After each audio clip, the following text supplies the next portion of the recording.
Hello friends, पिछले class में हम अल्प प्राण और महाप्राण समझे थे। आज की क्लास में हम घोष और अघोष समझेंगे। ठीक है, तो पहले डेफिनेशन देखेंगे। घोष किसे कहते हैं? तो जिन वर्णों के उच्चारण में स्वर तंत्रियां आपस में झनकृत उत्पन्न करती है या झनकार उत्पन्न करती है वे घोष कहलाते हैं। जिन वर्णों के उच्चारण में स्वर तंत्रियां, ठीक है, आपस में झनकृत उत्पन्न करती है वे क्या कहलाते हैं? घोष कहलाते हैं। पहचान देखेंगे। पहचान क्या है? प्रत्येक वर्ग का तीसरा, चौथा और पांचवा वर्ण घोष कहलाता है। घोष को कभी कभी सघोष भी कहा जाता है, कभी कभी नहीं, मतलब कहा जाता है। क्वेश्चन आता है घोष का डेफिनेशन लिखे या सघोष का डेफिनेशन लिखे, तो घोष को ही सघोष कहा जाता है। आप लोग कंफ्यूज नहीं होंगे। ठीक है, पहचान में हम क्या बताएं? प्रत्येक वर्ग का तीसरा, चौथा और पांचवा वर्ण घोष कहलाता है। तो हम यहाँ क वर्ग को लिख रहे हैं, च वर्ग को लिख रहे हैं एग्जाम्पल में समझाने के लिए। तो क वर्ग को लिखे, च वर्ग को लिखे, इसका काउंटिंग किए, काउंटिंग नहीं नंबरिंग किए, तो क्या हो जाएगा? क को 1 लिखेंगे, ख को 2, ग को 3, घ को 4, अंग को 5। वैसे ही च वर्ग को लिखेंगे। ठीक है, तो पहचान में हम क्या बताएं? तीसरा, चौथा और पांचवा वर्ण। तो देखिए, तीसरा, चौथा और पांचवा ग, घ, अंग। ठीक है, इसमें क्या हो जाएगा? ज, झ, य। ठीक है, तो अब यहाँ सभी वर्ग के वर्ण लिखेंगे। कौन कौन सा है? ग, घ, अंग, ज, झ, य, ड, ढ, अण, द, ध, न, ब, भ, म। ठीक है,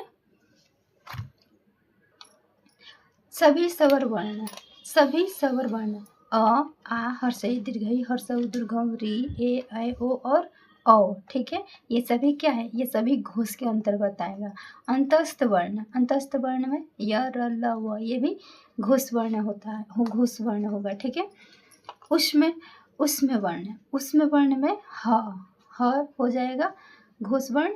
उसमें में कौन कौन सा वर्ण होता है?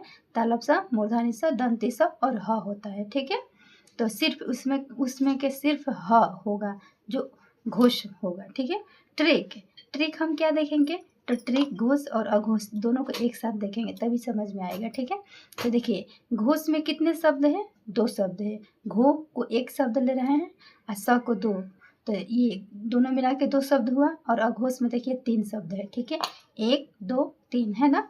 तो देखिए, जो कम है उसमें 1 जोड़ देंगे, जो ज़्यादा है उसमें से 1 घटा देंगे। ठीक है, तो देखिए, ये घोष 2 है, 2 में 1 जोड़ दिए, 3 हो गया।